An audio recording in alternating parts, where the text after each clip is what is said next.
Worldwide, cardiovascular disease affects the lives of hundreds of millions. Dedicated cardio nerds everywhere are working hard to fight this global epidemic. These are their stories.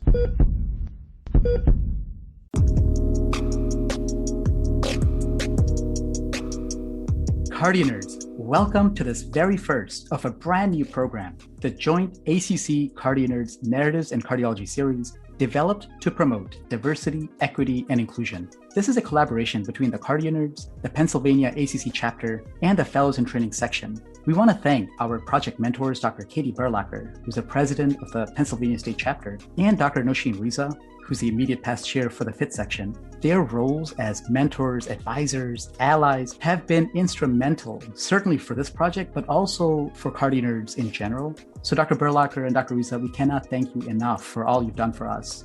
Dr. Zarina Sharlaya is an interventional cardiology fellow at the Cleveland Clinic and is helping us study this project's impact. So thank you, Zarina. We also thank Jennifer Ray Beckman, the Pennsylvania State Chapter's executive, and Holly Regner, the chapter's project and program lead, for tremendous administrative support in making this a reality. We would never have gotten off the ground without their support. And we want to especially recognize Dr. Pamela Douglas for encouraging and empowering us CardioNerds to deliberately talk about and promote this important topic. Friends, we thank you for subscribing to and supporting the CardioNerds. This podcast is not meant to be used for medical advice. The views expressed here do not necessarily reflect the opinions or policies of our employers. Be sure to claim free CME credit. Relevant speaker disclosures are available in the episode description. So with that, my friends, join us in the coming months on Air Force CardioNerds as we travel from state to state, learning from inspiring faculty and trainees representing different backgrounds, discussing topics they're passionate about and their personal narratives. CardioNerds, let's fly to the Massachusetts ACC Chapter. And please stay tuned for an important message at the end from the Governor, Dr. Malissa Wood. Hey, Dan, before we land, how's the weather over there? Well, Amit, it's a beautiful cloudy day with a high of 53 and a low of 46. Perfect for a nice hot chocolate. Folks, please fasten your seatbelts as we prepare for the runway. For this very special and first of its kind session, I am thrilled to welcome the fellows leading this discussion. Dr. Pablo Sanchez is a general cardiology fellow and CardioNerds Ambassador from Stanford University. And Dr. Maria Pabon is a general cardiology fellow and CardioNerds Ambassador from Brigham and Women's Hospital. Pablo and Maria, thank you so much for helping us kick off this amazing series. No, thank you. I am so excited to be here, especially in such great company. Yeah, I mean, getting to catch up with one of my mentors, talking about a very important topic among the lovely CardioNerds family, I'm elated. So all of us are very excited to have Dr. Fidencio Saldana as our faculty expert here, and I'll tell you a bit more about him. So Dr. Saldana is the Dean for Students at Harvard Medical School. He received his bachelor's degree from Stanford University and then moved to Boston, where he obtained his medical degree from Harvard Medical School, then master's in public health from the Harvard School of Public Health. He was chief resident and cardiovascular medicine fellow at the Brigham and Women's Hospital. He then went on to become faculty as a general cardiologist at the Brigham and was one of the associate program directors for the internal medicine program, where he was a tireless advocate and advisor for many residents, which is when I first met him, and additionally a very important point faculty for minority recruitment efforts. At the medical school, he's had substantial commitment to diversity. He served as a faculty assistant dean for student affairs in the Office of Recruitment and Multicultural Affairs. He received the Excellence in Diversity and Inclusion Award from Harvard Medical School, as well as a Faculty Development and Diversity Pillow Award from the Brigham. He's been awarded recognitions from the AAMC for his mentorship and commitment to medical students. And I mean, the rest of his panoply of teaching and mentorship awards are too numerous to count, but needless to say that he's been a guiding light for legions of students, residents, and fellows under the Harvard Medical School umbrella, including myself.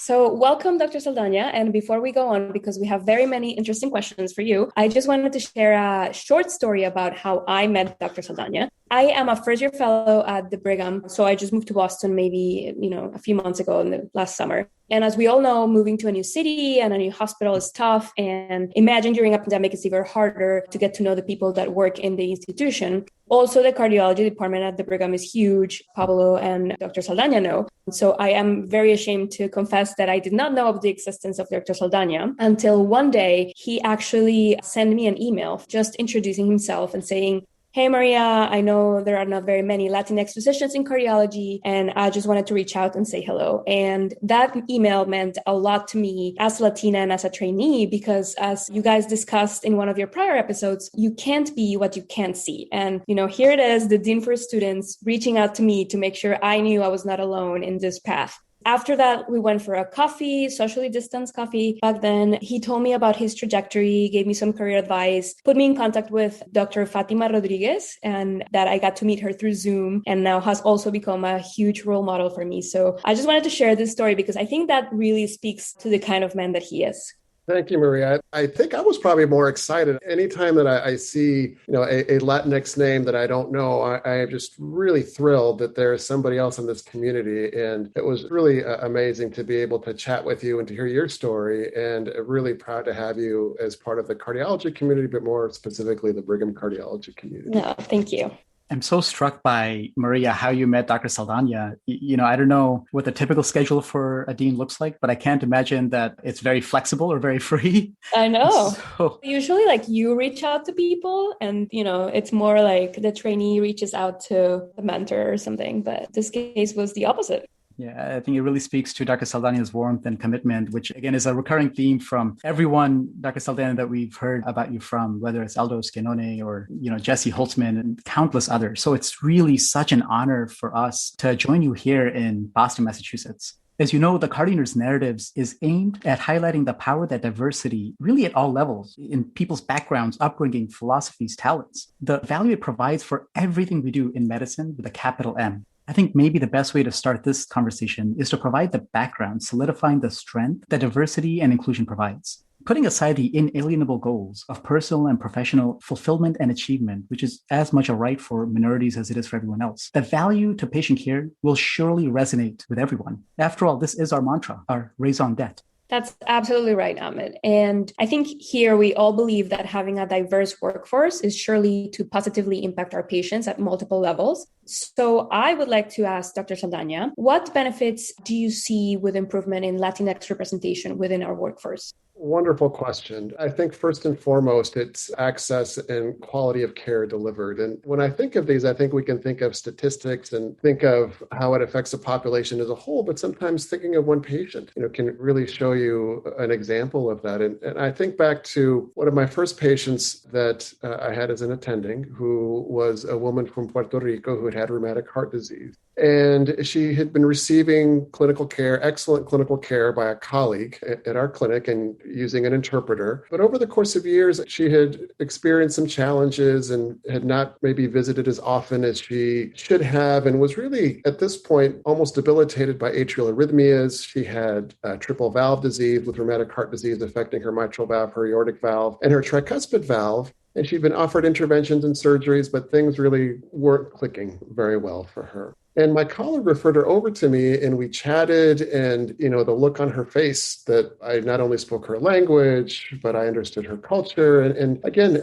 she was receiving very high quality care, but something about that connection that we had together, that sense of trust, I think that patients want to have of their physicians, that really allows them to get the most out of that patient-doctor interaction. So we chatted, we developed a relationship, and very shortly we sent her for triple valve surgery, and likely one of the best outcomes that I've ever seen. Within about 7 days, no rehab, walking at home, doing very well. And she's done quite well since then. And I think, that's an example of how having that connection with your patient, establishing that trust, sometimes it is a little bit more helpful or that the patients can establish that trust with someone who is similar in culture to them. So I think that we can definitely apply that on a populational level where we're really here to take care of patients and to provide the highest quality of care. And I think increasing diversity in this way can increase the quality of care for patients.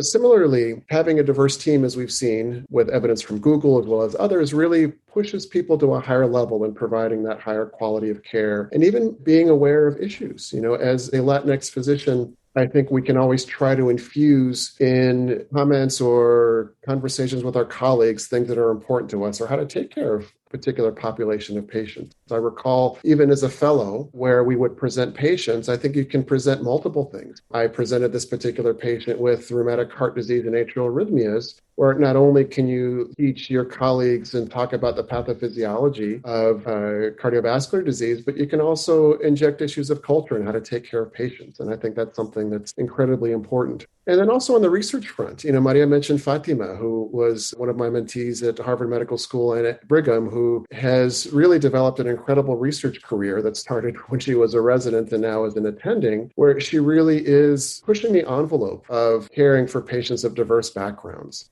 And I think that increasing the diversity will increase studying those topics, but also the inclusion of a diverse population in clinical trials. I think as we've seen with the COVID vaccine, how important it is to really recruit a diverse population and how possible it really is. It's not diversity for diversity's sake, but it is diversity to improve the care of our patients. Just to follow up, because I think she's just wonderful. I was recently rotating at MGH because we do rotations at MGH too. And she was actually the guest speaker for Grand Rounds. And her talk was one of the most wonderful talks I've ever seen. And she talked about the Hispanic paradox, which is, me as a Latina, I've never heard about. So she's teaching even, our own people about our patients. So I think she's wonderful. She's definitely someone who deserves to be in this podcast as well. Now, I'll add something else about Fatima in that when I was interviewing for fellowship at Stanford, I had heard so much about Fatima. I mean, for those of you that don't know Fatima yet, you will eventually. And if you have, walked through the halls of the Brigham, Fatima's name kind of reverberates through the halls because she's just a legend there. And I met her on my interview day. And as soon as I started talking to her and finally met her in person, I thought, oh my God, I just have to continue to meet with this woman because she's just amazing, has been a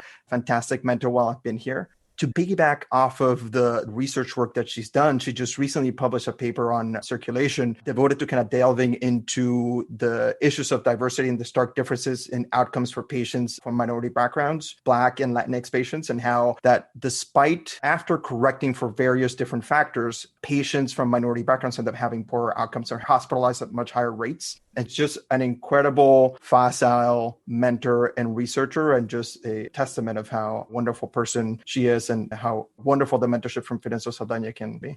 Well, I just wanted to say that her name reverberates beyond the halls of the Brigham, because I too have heard her name from multiple people, Pablo, from you included, but also from people outside this call. But I'm just thinking in my mind, Dr. Saldana, like what this must feel like for you as somebody who's mentored her to hear her in this light.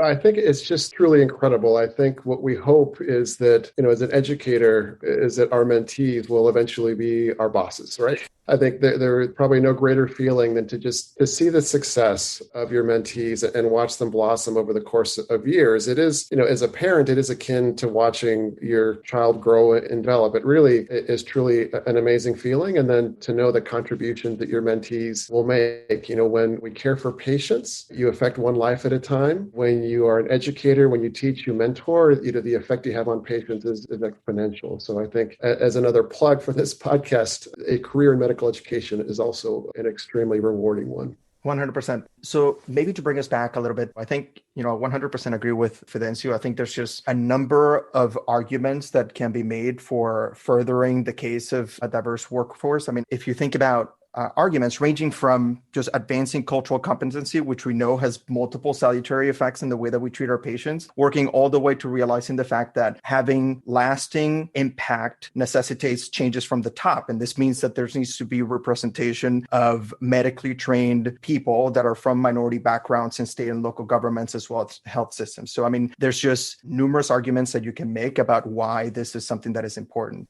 This is also a perfect time to delve into the history behind increasing diversity in the healthcare workforce. I mean, certainly the jumping point was the late 1960s, where beforehand there was an astoundingly stark lack of diversity in medical school matriculation. I mean, and what made this even worse and more arresting was that it occurred despite an increasingly racially diverse population, similar to the way that it is now.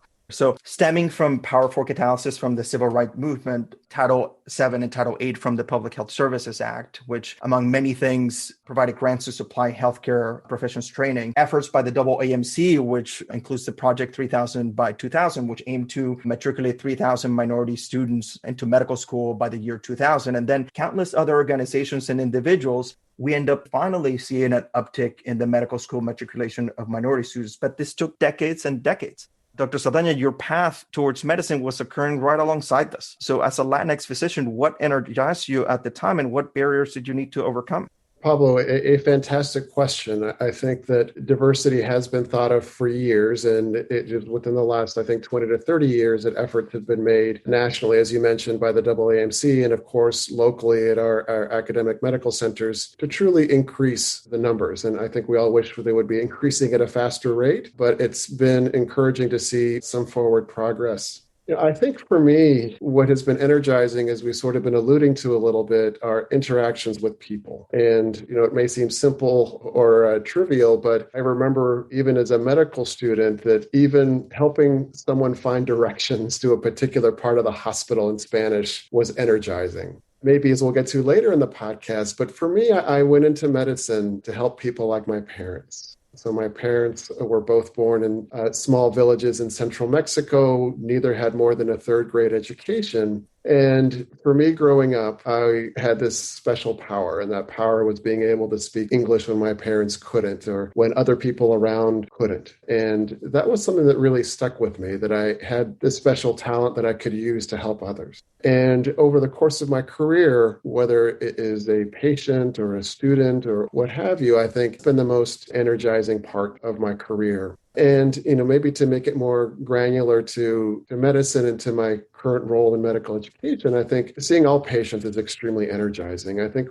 we are very privileged to be able to enter someone's life and have really such an intimate relationship within a few seconds of meeting someone else, where we meet someone most vulnerable and we're able to provide some comfort, not always a cure, but in a way to establish a sense of confidence from our patients that we have their best interests in mind and will take care of them. To me, that energy just gets multiplied when I see Spanish-speaking patients.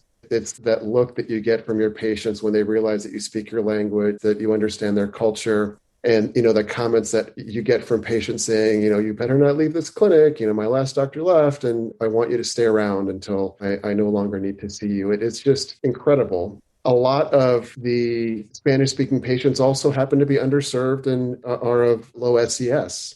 And, the gifts you get from your patients, whether it's a fish or a Dominican bottle of Mama Juana, which is kind of a special rum, or candies from the Dominican Republic, it is just incredibly energizing. On the student side, I truly enjoy mentoring all students, but I hope that in my particular position that a student who's underrepresented can see me and think that, well, if this joker can do this job, of course, I can do it. And, very similarly, I have a box of thank you cards in my desk that students have written over the years. And I'm just a huge fan of the handwritten note. And I go back and read those. And that is incredibly energizing to know that you've touched the life of someone in a particular way in their medical training and have really played a role in their success. It is truly energizing. As far as some of the barriers, I think these are not uncommon to other physicians that are underrepresented in medicine, other physicians of color. I think of it maybe as not knowing the secret handshake or the hidden curriculum or being invited to a dinner party where you may not know the rules. A couple of things struck me when I entered medical school in one of our first sessions. I remember a colleague referring to our professor by their first name. I clearly remember it was Dr. Julian Seifter, who's since then been a wonderful colleague and mentor as well at Brigham and Women's Hospital, who's a nephrologist. But I saw my classmate go up to Dr. Seifter and he said, "Hey, Julian, blah, blah, blah, blah, blah." And I'm like, what is he doing? Especially within my parents' Mexican culture, you would never address your elder by their first name. And to this day, there's some physicians that I can't call by their first name. But that was striking. And I said, this is a different world. Or even, coming from a first generation background and realizing that, again, one of my wonderful classmates who's currently a physician at Children's Hospital, her grandfather had written the immunology book. So I think that you wonder, how do I dress? How do I speak up? What is my potential? What am I allowed to do? Am I only allowed to be this particular type of doctor? And I think those are the initial barriers I think that many physicians of color, many underrepresented physicians may face. And my students and residents, when I say my students, the students that I've encountered have shared similar stories that maybe a little bit of afraid to speak up and you're not quite sure if you belong or not. And some of that is more of an internal barrier, the imposter syndrome that we hear of often, where you wonder, do I belong here? Why am I here? Is it because of X or Y?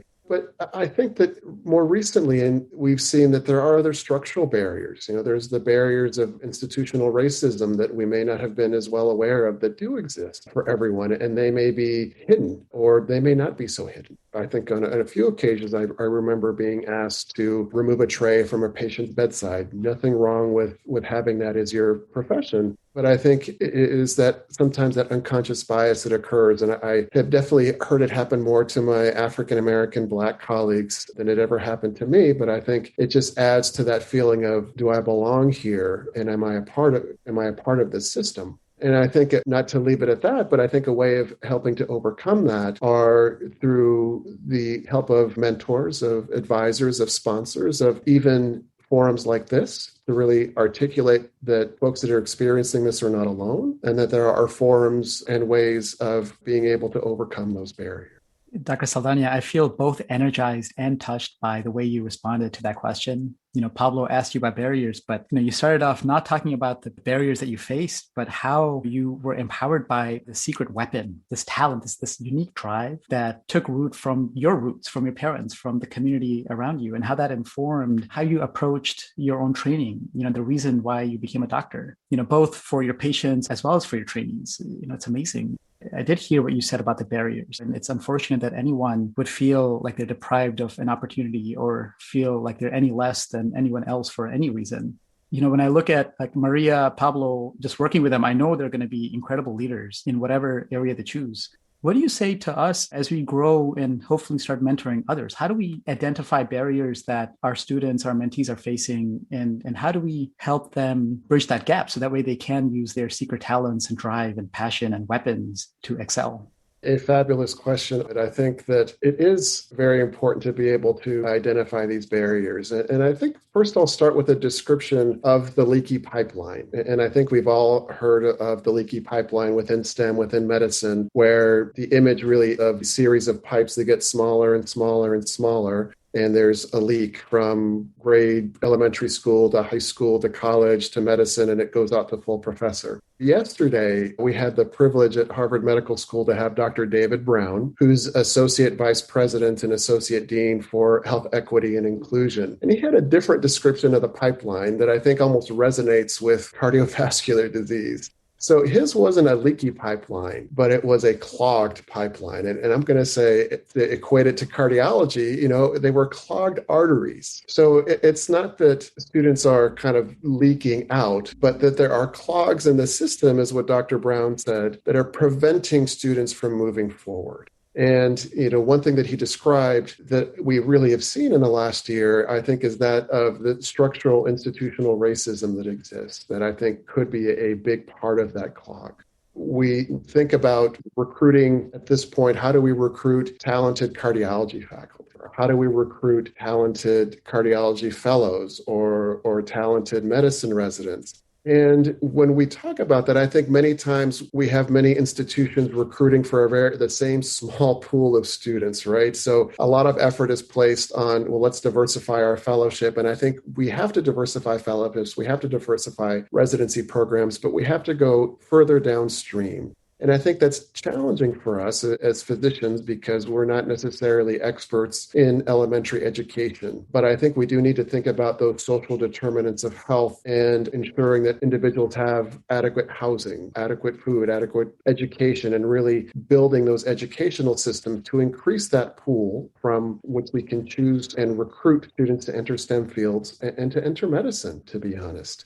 We can support our institutions to do that. We can participate in programs that focus on the pipeline to, one, as you had mentioned, show these young people that there are people like them, and even with similar backgrounds, that they too can strive to do it. But I think we have to do even more than that we have to be able to provide them with the resources for success. And I think that will be a big theme, maybe that we'll chat about, is that really at every level, we strive to ensure that we have a diverse set of college students and a diverse set of medical students and residents and fellows.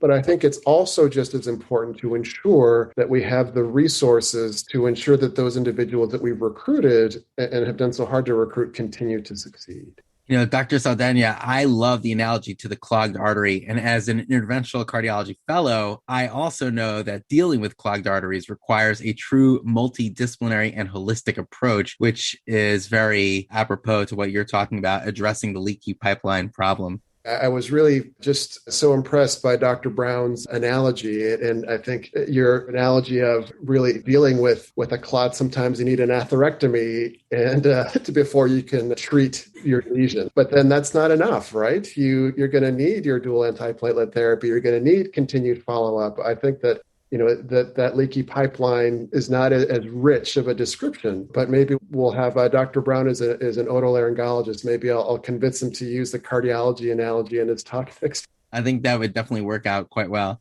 Going back to the theme of this episode, celebrating LatinX representation in cardiology and really medicine, based on the most recent data from the U.S. Census Bureau, as of 2019, the Hispanic proportion of the U.S. population is about 18.5%. In contrast, a recent report by the AAMC showed that of around 22,000 medical school matriculants, only 11% are of Latinx background. Perhaps reassuringly, but I'm not so sure, there seems to be a numerical and proportional increase in representation from 9.8% in 2017 to 11% most recently. Dr. Saldana, what do you see as encouraging about these numbers?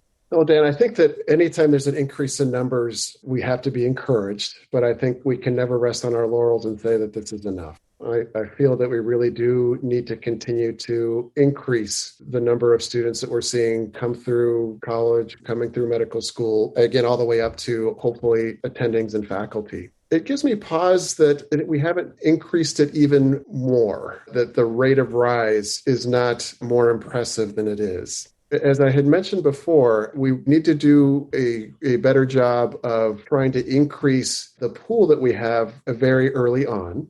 We need to, I think, do more things as you're doing now when students are looking to see, well, what kind of careers do I have access to know that there are individuals with their particular background that have entered that particular career. There's also, I think, a little bit of maybe a misconception of what it takes to enter a career in medicine, and it may deter students from pursuing a career in medicine. You do have to have excellent grades and excellent scores, but one grade or two that aren't perfect, or maybe a score that isn't in the 100th percentile, I think students need to know that is not the end of the possibility of pursuing a career in medicine.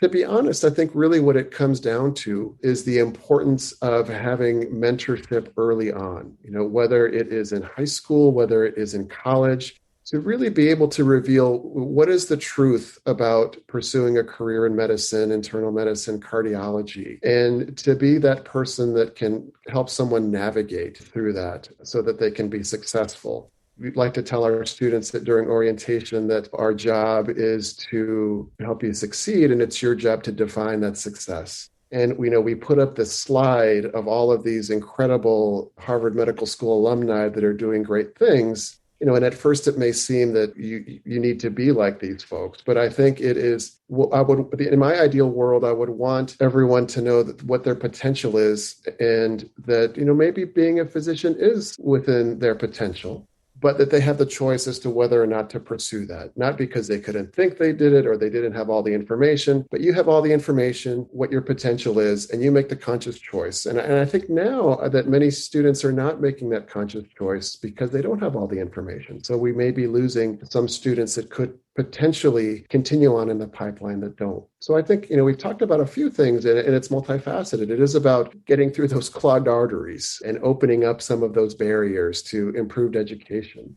Or maybe it is opening that up by improving mentorship or exposure to the field, by providing the appropriate resources with the students that we're recruiting. I like to say that me applying to medical school and my daughter, if she decides to going and applying to medical school, is very different. So the resources that I needed are going to be different as a first generation student whose parents didn't go to high school than my daughter, who also happens to be Latinx, but has, parents with Harvard degrees. So I think that it's important to have those kinds of resources along the way. And I'm hoping that there is a push both within grade school, high school, college to be able to provide those resources to students. Yeah, and I think you touched on a really important topic. And it's, as one of my mentors at Cornell used to say, Dr. Morales, She said that this is a cascade, right? And the goal is not just matriculation, but it's also nurturing, mentoring, and teaching. And I mean, we all have had difficult times during our training. We continue to have difficult times. And I personally wouldn't be here if it wasn't for the support of my mentors and the committees that I belong to, the minority health staff committees, and all my peers that look like me and talk like me. So I would like to ask you in that sense, I know we talked a little bit about college and high school mentorship, but what can we do to provide a fertile ground for this in medical school and even in residency for people to join cardiology? Great question. Now, was that Susana Morales that was your mentor? Yes. Yeah. Years ago, I had the pleasure of meeting her and being inspired by her as a med student, again, through these LMSA connections. As we tell everyone, this community is pretty small and you're going to run into each other. She's wonderful. She created a mentoring cascade at Cornell where she would pair senior faculty with fellows and residents and med students. And we would have groups of discussion and go over what are, most difficult times. And then you would have mentors from one of my mentors was from OBGYN, no one in my field, but someone that looked like me. And, it was just wonderful. She's obviously wonderful. Well, a great question. And again, I think it goes back to the way we care for patients. If I think about one of my patients who passed away probably about 7 years ago now, he had heart failure with reduced ejection fraction. And of course, there's a prescribed goal-directed medical therapy that he should have been on. But he wasn't able to adhere to a lot of it. And we could have said, you have to take this. If you don't take it, you're not going to live that long. And we could have had a little bit of an antagonistic relationship, but you tailor your therapy to the particular patient in front of you. And I think that's what we need to do with our trainees as well. In medical school and now in residencies over the past 5 years, the idea of holistic admissions really has taken hold. As you know, holistic admissions is where you really kind of the whole applicant, where yes, there are grades, yes, there are board scores, but what is the environment or what is the system in which those grades occurred? Are they a first generation student? Are they a recent immigrant? Were there financial issues? What was going on? So you really take the whole story. And one of my colleagues, Angel Palermo, who's the Associate Dean for Diversity, Equity, and Inclusion at the Icahn Mount Sinai School of Medicine, has started to put forth this idea in the AAMC of, within our community, holistic student affairs. So yes, as we've alluded to during this talk, we recruit this diverse population. But I think that our institutions have to realize that we can't just stop there, that both at the medical student, at the residency level, at the fellowship level, that we really need to ensure that we're providing the resources for the students, residents, and fellows, even faculty in front of us. I think that when I got my first job, I had a little bit of a holistic approach to my job in that my division looked at me and said, well, what's going to fulfill him and give me the support or fulfillment that I needed in my own career? And they knew that I spoke Spanish. I had a passion for Spanish-speaking patients, so that they actually created a position in community health centers for me to see Spanish-speaking patients. So that's looking at the person in front of you, looking at the folks in front of you to say, what do we need to support this particular group and ensure that their success? Hoping that will slowly take hold, that we're able to provide, looking at who our students are and being able to provide, the unique needs, whether it would be through a mentorship program of someone that's like them or a particular interest, to be able to provide that support. With that, I think I've realized that you can teach mentoring, you can teach advising, and I think it's important to be able to create that culture and expectation. And some people may be a little bit better at it than others, but I think it's important to place an emphasis on that at each level of training, that you can train to be a better mentor and a better advisor. And that really involves being able to reflect on who your particular mentee is and being able to bring out the best in them as well. Yeah, Fidencio, I want to piggyback on this idea of kind of tailored mentorship and dovetail into this next question. Now, in 2017, Dr. Deborah Weinstein and yourself co-authored a perspective in the New England Journal of Medicine, which focused on a particularly vulnerable group of trainees under the Deferred Action for Childhood Arrivals program, or DACA. Now, at the time, the former administration had embarked on dissolution of the program, which would all but upend the lives of 800,000 dreamers, some of which were medical trainees. Now, can you walk us through the context then? And then what did this signify of the vulnerability of LatinX trainees? And what was the responsibility of the teaching institutions that were facing this charge at the time? That was an incredibly challenging time. And it's challenging, I think, when you view it through the eyes of your students. And at the time, one of our first DACA students that I had the really privilege of mentoring, you just hear incredible stories of resilience where this particular mentee, as with many other DACA recipients, was run over not by her own choosing, but with her family in search of a better life. This particular mentee, her siblings were born in the United States and her parents were able to become documented in the United States, really leaving her as the only one in the family. And she was lucky to be able to study at her state university. And she hustled to the point where when a particular scholarship for undocumented students was about to be rescinded, she went all the way up to the president. And not only was she able to get funding back for herself, but also funding for her peers that were in a similar situation. You hear of the fear of getting pulled over for maybe running a stop sign and wondering if you're going to be deported as a result of that. You hear the fear of not being able to continue on to medical school despite all of the training that you've had as an undergrad, and now finally making it to a place like Harvard Medical School and being so close and knowing that she's going to be able to serve an incredible number of patients, and what an incredible doctor she would be. And the loss of that potential really is heartbreaking. And many others across the country were in similar situations. And, the fear is true. And it's not just the fear of not meeting your potential, but the fear of not being able to reside in this country. And that's why when Dr. Weinstein approached me to write this, it was something that was very important. I think that it's always important to be able to stand up and be the voice who didn't have a voice. And not that these students didn't have a voice, but that as physicians, you get these fancy titles and these fancy schools, and you realize that people will listen. For better or for worse, I'm at the privilege of being at Harvard Medical School, and I have a title that says dean. And because of that, people may listen to what I have to say. And I took up the offer right away to collaborate with Deb and be able to write this, and hope that because we came from an institution like Harvard, that people would hear our voice. And DACA students had their own voice. And it was really amazing to be able to rally with our students to really speak it as one voice for all of them, so that folks could realize the importance of who they were and to be able to advocate so that they could continue, to contribute to our society in very important ways. Everyone, this might be a good time to then switch gears and head on to the narrative discussion, which is all about getting to know more about the leaders that inspire us. And on this particular day, it'll be Dr. Saldana. And for the live audience that is here with us, we welcome your questions for Dr. Saldana using the chat. For this portion, we're joined by Karen Malacon, who's a first-year MD PhD student here at Stanford and one of the rising co-chairs of the LMSA chapter here. She's a native Californian near Los Angeles. She was valedictorian of her class. She went to Harvard College and studied neurobiology. She's now part of the medical scientist training program at Stanford. And like the rest of us, she's an ardent advocate for the cause. And I absolutely wanted to have her on with us. Also, as an aside, even though she's interested in the neurosciences, she said that she's a sponge and definitely open to the possibility of doing cardiology. So it's wonderful to have you here, Karen. This is our chance, Pablo. I'm taking the shot. I'm not missing.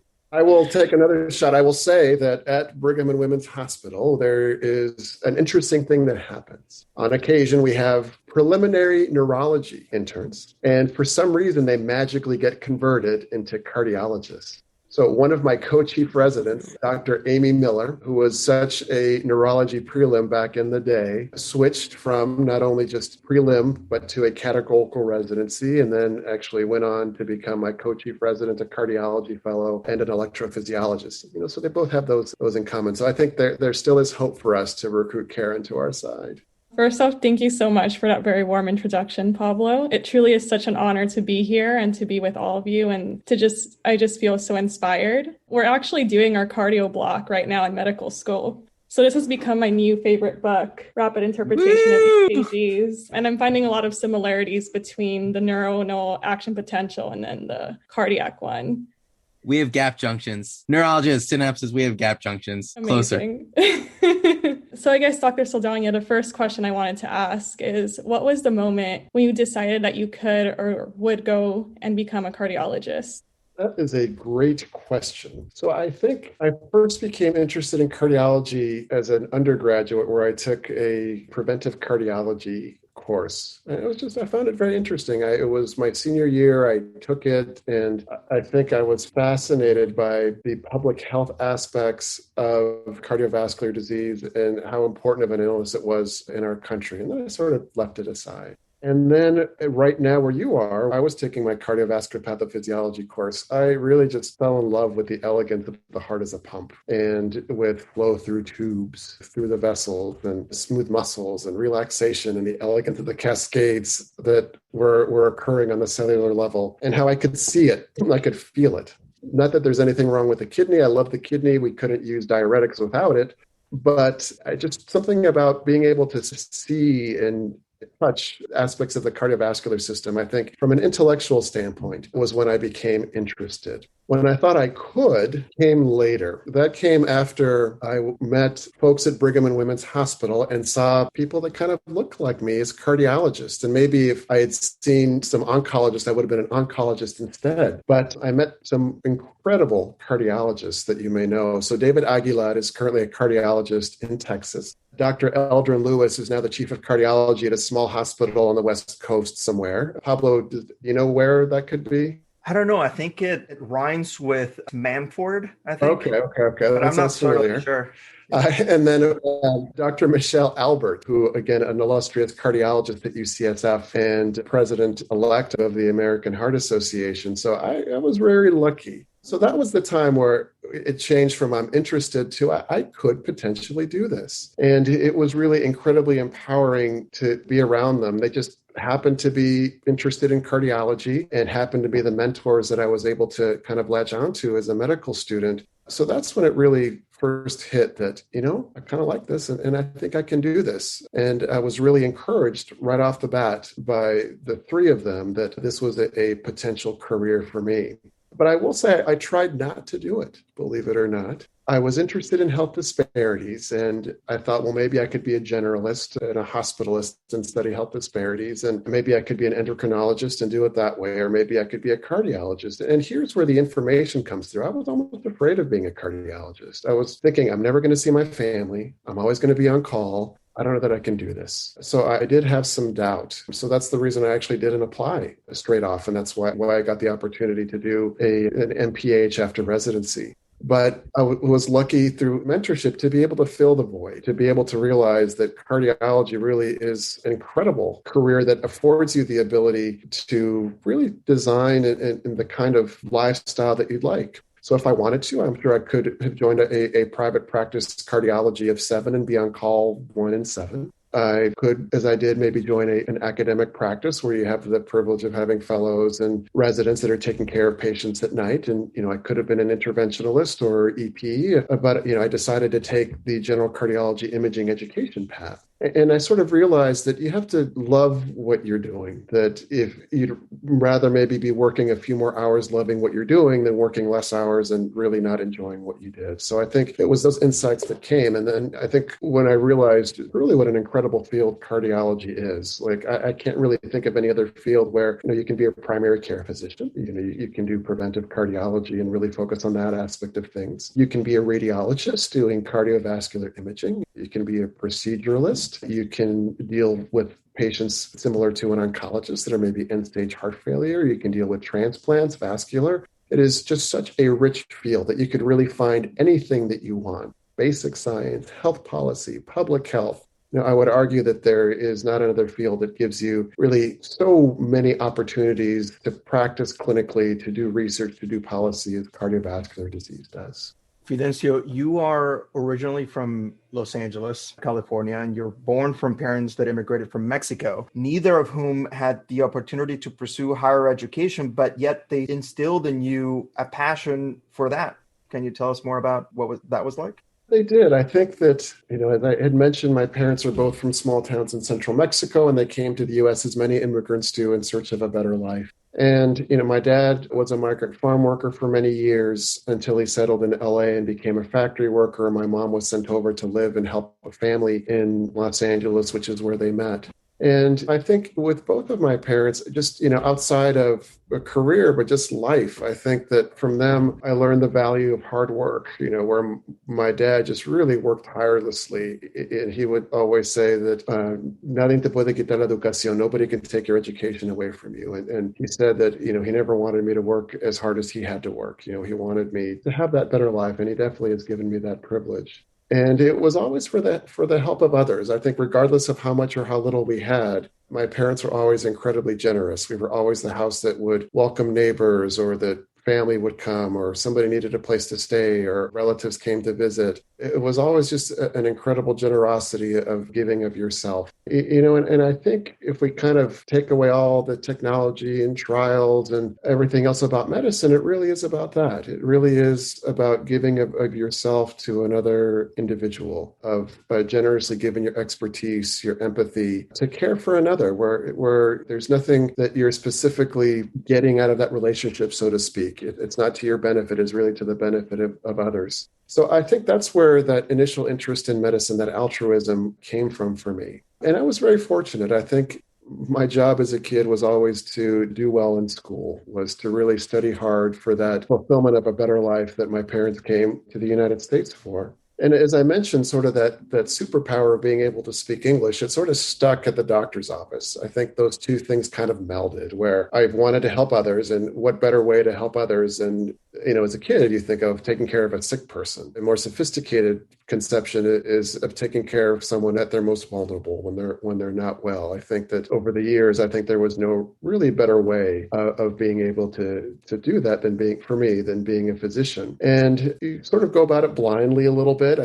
I don't know when I actually realized what it took to be a physician. I know that some kind of medical school, I probably didn't know about the ins and outs of residency or fellowship until maybe late in medical school. But that's, I think, where you sort of get help from friends. You need to get help from those mentors, where my parents took me and still take me far. They took me to make me the empathetic, caring physician that I am, but I needed the help of others to continue down that road. Yeah, that's wonderful to hear. And that actually made me remember my dad as well, who always used to say, the only heritage you're going to get from me is your education. So it was like, we have no money. The only thing you're going to get is education. So he would always get me books for gifts, etc. So it sounds like pretty similar guys we have as parents. I have two questions. One is, did you ever start calling people by their first names? Because I still have that Latin problem and I cannot call anyone by their first names. But actually, my real question is, as the famous quote says, the one who only knows about medicine does not even know about medicine. And I wanted to ask you what your interests outside medicine were. Absolutely. So, at Brigham and Women's Hospital, the culture is you call me by your first name, especially within the medicine residency. And it just took me a long time. There were certain people, like I will say, even if Dr. Joe Liscalzo hears this podcast, to this day, I was a chief resident under Dr. Liscalzo. So it was always Dr. Liscalzo, Dr. Liscalzo. So to this day, it is not Joe, it is Dr. Liscalzo.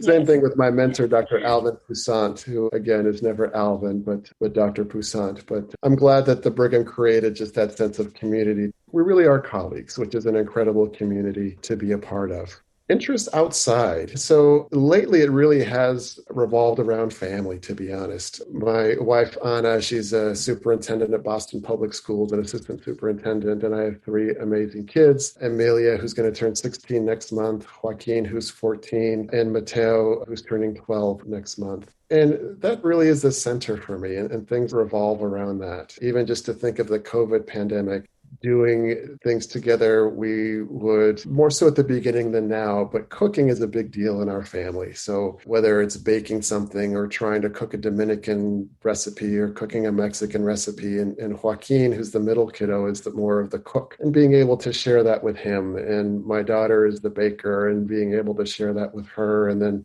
kind of getting together as a family and doing it. We would have some TV shows that I'm sure everybody else would watch, and just to have that family time together.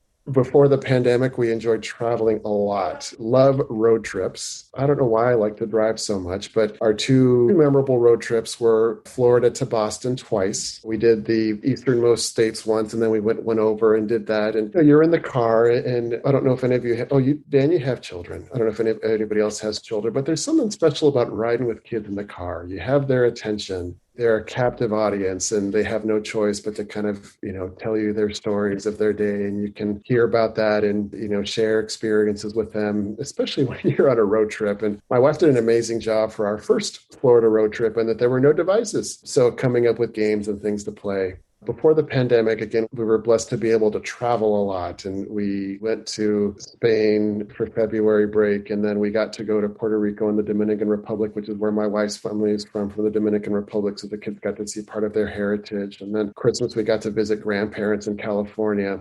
It's something really special about being able to see the world with your family. Yeah, I completely resonate with the importance of family. Family is also incredibly important to me. And I just want to give a shout out to both of my parents who are actually listening to this webinar right now. Yay! Big shout out. And I know I would not be where I am without their constant support and belief in me, even when I didn't believe in myself. Who are your parents? So they're listed under Eduardo Malacon, but it's my mom and dad. And your parents are English and Spanish speakers? Yes. They were born in Mexico, immigrated when they were adults. Excellent. Well, both of them, just an incredible congratulations. I have just met Karen myself, and I'll feel proud, and I'm sure that your pride, I think, is, a Latina MD PhD student at one of the most premier medical schools in the country is no small feat. Really, it's a family victory, and I'm sure the two of you are just beaming and just continue to beam. It really is an amazing accomplishment, and, I think we all look forward to seeing Karen blossom. And, if Karen ever happens to be in the Boston or Harvard area, she will have a home with all of us here. And I'm sure she has excellent mentors and folks that are looking out for her at Stanford. But, a true congratulations. It's just an extraordinary feat. And, we're all beaming with pride for Karen. Thank you so much. That's very kind of you to say. So I have two questions. One's a bit sillier. So I read that you used to play basketball in high school, and that one of the reasons you decided to apply to Stanford for college was because they were in the Pac-10. So my first question is, what was your personal max vertical leap? Oh my gosh, not high enough. I think was probably, I think it's a classic first generation story. So, when I was in high school, I applied to the UC schools, the University of California schools, was a huge basketball fan. And I really liked Adam Keefe, who was kind of this tall, redheaded center that played for Stanford. And he wound up playing in the pros for a little bit. And I said, all right, I guess that's one of the California schools. I'll put them on my list. And then I remember I applied for Harvard because it was Harvard and I'd heard of it before. So maybe those are probably about 10 to 11 schools that I probably should have researched more. There was no web, so you just kind of heard of things. So I thought, okay, I'll apply to Stanford, and that's where I went. And the reason I decided to go there is because I was hosted during the preview week by the manager of the basketball team. So he had the key to Maples Pavilion, which is where they have all of their basketball games. So we got to play a midnight basketball game at Maples Pavilion. So I was sold on Stanford, and that's the reason that I went. So thanks to Adam Keefe. I doubt he is listening, but a combination of Adam Keefe and my host at the preview weekend was the reason I wound up going to Stanford. That's awesome. And the last question I have is, what is the achievement you're most proud of? I know you have many, but if you had to pick one that stands out or sticks out to you.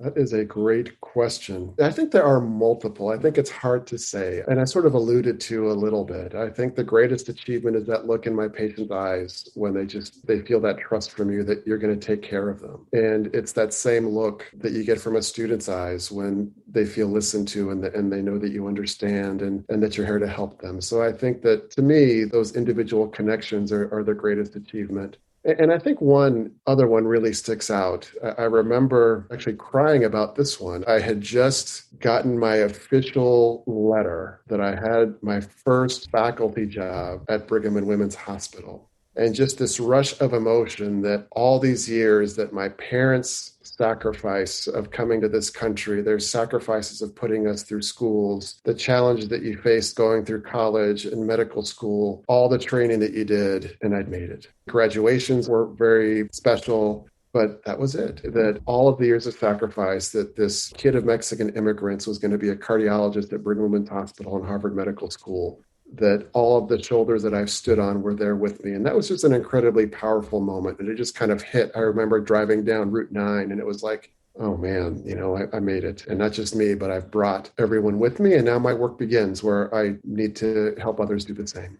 Oh my goodness. Yeah, this is incredible. I mean, what a wonderful way to start these series. I'm just speechless. It's just been incredibly inspiring talking to you, Fidencio. It's great to catch up with you again and get to find out more about you and ask you all these important questions about the topic. Thank you so much for joining us. Thank you, everyone, for joining us tonight and talking to us through the chat, and for everyone that's been putting up this event. This is incredible. Thank you very much. And again, really an incredible honor to be here with all of you. Thank you for asking and for allowing me to share a little bit of my story. I asked Pablo to close and thank everyone because I was getting a little choked up earlier. I was working hard to hold back my tears because this is live and it's on video. But before we close, I just want to say, Karen, clearly you were born to do great things, but one of them, I think, is to become a cardio nerd. So if and hopefully when you decide to go into cardiology, please get in touch. Yes. You do. In fact, I think Fatima has to talk to her tomorrow. Yes. No, I'm super excited to be part of the family. Definitely welcome. Yeah, I'm going to be here at Stanford for at least the next 2 to 3 years. So I'm going to be working hard on this. And, Brigham has a pretty nice cardiology fellowship, Maria, huh? Yeah. It's no offense, Pablo, but I think it's the best. We have Fidencio. And a medicine residency too, so we'll be around. Yeah, Karen. We want this you recruitment passion is amazing. And I hope that Karen's parents just muted themselves so they're not hearing this recruitment to the East Coast. Well, I actually spent my undergraduate years in Boston, and yeah, I went to Harvard for undergrad. So so then you come home, back home to the East Coast. My parents won't be pleased about me leaving again, but you can bring them. Yeah, hear that, Mom and Dad? You guys can move to Boston.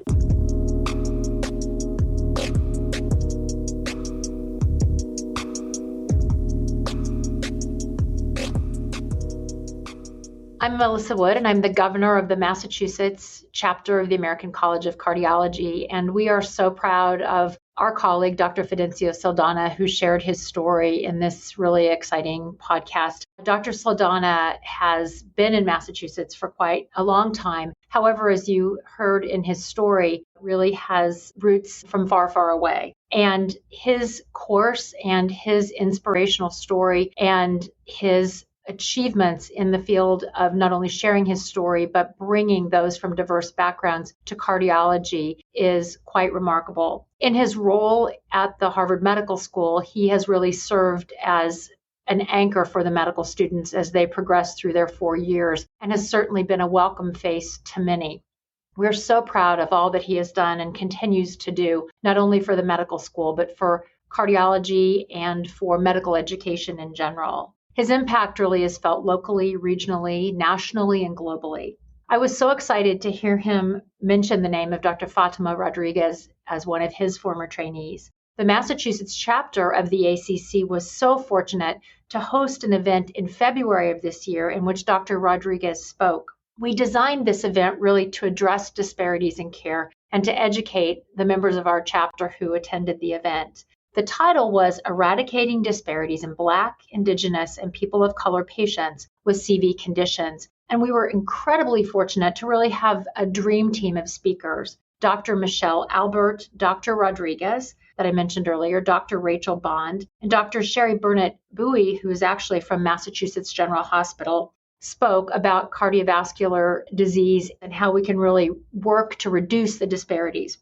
We were also joined by Nancy Didia, who spoke to us from Boehringer Ingelheim, where she is a Chief Diversity Officer. And it was so interesting to hear of all the things that are being done, not only in our hospitals and our academic medical centers, but also in industry, and how industry can partner with those of us in academic medicine to really reach a larger audience and to expand care to our patients who need it most.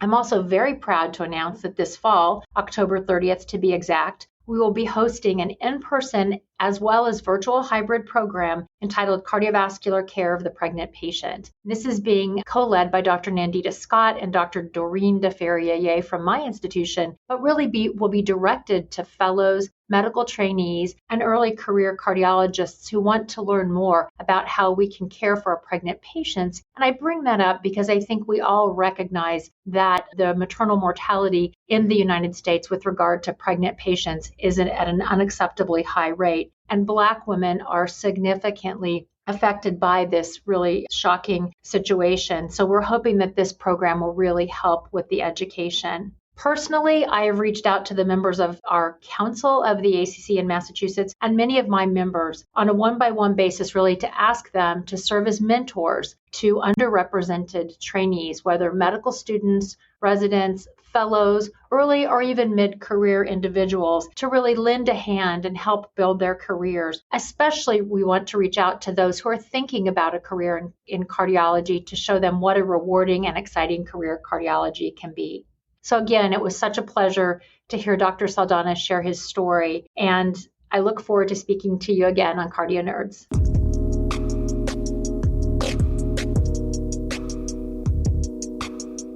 I am Eduardo Malacon, Karen's father. And I am Mercedes Malacon, Karen's mother. We want to thank Dr. Saldana for being an incredible mentor to underrepresented students and trainees, and for his very inspiring dedication to help Spanish-speaking patients. We are very proud of Karen and are so grateful that she has mentors like Dr. Saldana and everyone else here to help her with her medical journey. Thank you very much. We really appreciate it. Thank you, everyone.